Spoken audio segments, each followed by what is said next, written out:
अगर आप भी चाहते हैं बिट्टू मलंगिया एंटरटेनमेंट का ऑडियो वीडियो सबसे पहले आप तक पहुंचे, तो लाल बटन को दबाकर चैनल को सब्सक्राइब करें और बेल आइकन दबाना ना भूलें। प्रेम से बोला शंकर भगवान की। अपने सब सुन रहल छी मां रिकॉर्डिंग स्टूडियो के शानदार प्रस्तुति। ओते मेहनत के मिलते सब फल एक डबले सर में ढारे देबे जान। बोलिए नाथ की सज धज के चलू भौजी बाबा के दुआर ये जल हम ढारबे चाहे भीड़ होय हजार ये वीर होय हजार ये वीर होय हजार ये। ओते मेहनत के मिलते सब फल ये कपले सर में ढारे देबे जल। ओते मेहनत के मिलते सब फल ये कपले सर में ढारे देबे जल ये सज धज के चलू भौजी बाबा के दुआर ये जल हम ढारबे चाहे भीड़ होय हजार ये।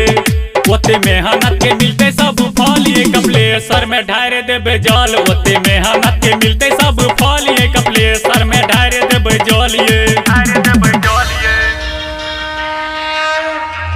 ओते मेहनत के मिलते सब फल एक डबले सर में ढारे देबे जान। प्रेम से बोला शंकर भगवान की।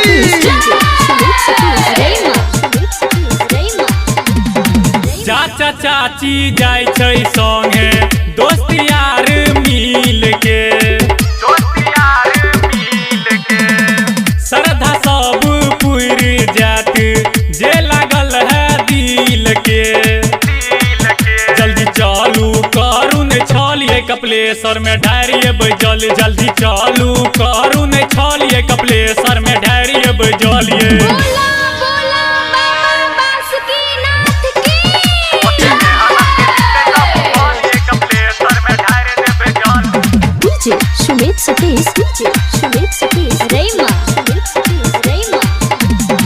राइटर नागेंद्र के संगे जाय छै बिट्टू मलंगिया। जाय छै बिट्टू मलंगिया। पप्पू ननकू दिलीप के बाबा पार करतै नैया।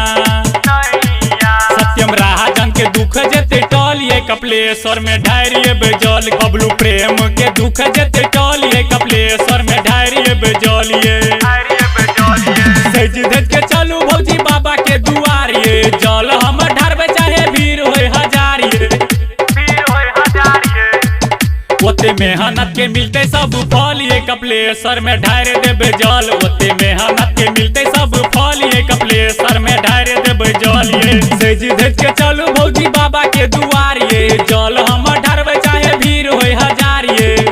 ओते मेहनत के मिलते सब फल ये कपले सर में ढारे देबे जल। ओते मेहनत के मिलते सब फल